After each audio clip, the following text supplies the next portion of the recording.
Hi hello friends, இன்றைக்கி நம்ம என்ன பார்க்க போகிறோன்னா நம்ம வீட்டு டின்னர் என்னென்னு பார்த்துடலாமா.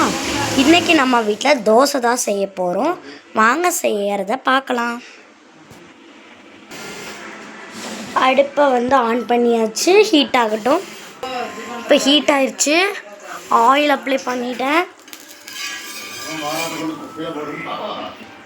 இப்போ நான் டிசைன் தோசை ஊற்றலான்னு பார்க்க போகிறேன். அதாவது சின்ன சின்ன தோசையை ஊற்றிடலாம்.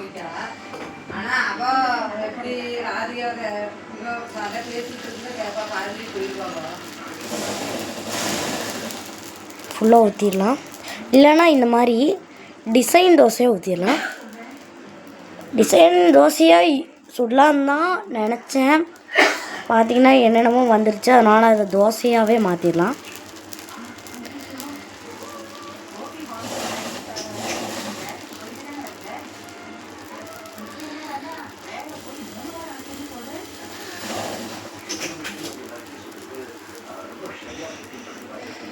இப்போது சுட்டாச்சு.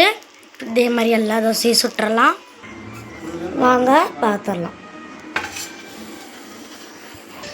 தோசை ரெடி பண்ணிட்டேன். இப்போது இதுக்கு தொட்டுக்கிறதுக்கு என்ன பண்ணலாம் தான் ரொம்ப நேரம் யோசிச்சுக்கிட்டே இருக்கேன். வாங்க யோசிச்சுட்டு என்ன பண்ணலான்னு பார்க்கலாம்.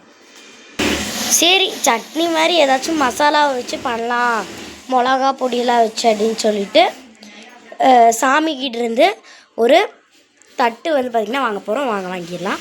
சாவி கொடுத்துருங்க.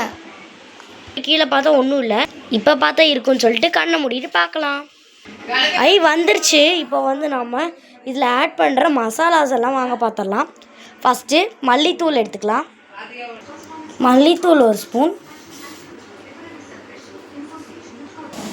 மிளகாய் தூள் உங்களுக்கு எவ்வளோ காரம் தேவையோ அவ்வளோ ஆட் பண்ணிக்கோங்க. நான் 1/4 ஸ்பூன் ஆட் பண்ணிக்கிறேன்.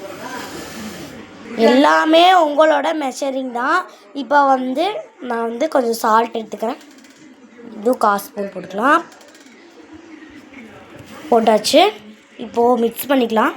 அப்புறம் தான் பார்த்தா கிச்சனில் கோகோனட் ஆயிலை காணோம். சரி, இருக்கவே இருக்குது நம்ம மேஜிக்கு. காட்டிருந்து கோகோனட் ஆயிலையும் வாங்கிடலாம். வாங்க. ஜீம் பூம்பா குட்டிச்சாதான் கோகோனட் ஆயில் வா.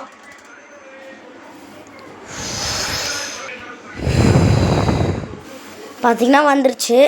இப்போ உங்களுக்கு தேவையான அளவு கோகோனட் ஆயிலையும் யூஸ் பண்ணிக்கலாம். இப்போ மிக்ஸ் பண்ணிக்கலாம். இப்போ நான் மிக்ஸ் பண்ணிட்டேன். இந்த ஒரு மசாலா சட்னின்னே சொல்லிக்கலாம். இதை தோசை, இட்லி, கஞ்சி, வெறும் சாப்பாடு, சாம்பார் சாப்பாடுன்னு எல்லாத்துக்குமே யூஸ் பண்ணலாம். ஸோ இன்றைக்கி நம்ம வீட்டில் டின்னர் இவ்வளோதான். நம்ம வாய் வேறு அடிக்கடி தருது. ஸோ அந்த வீடியோ பிடிச்சா லைக் அண்ட் சப்ஸ்கிரைப் பண்ணிவிட்டு பக்கத்தில் இருக்க பெல் ஐக்கானை கிளிக் பண்ணிங்க ப்ளீஸ். தேங்க்யூ ஃபார் வாட்சிங்.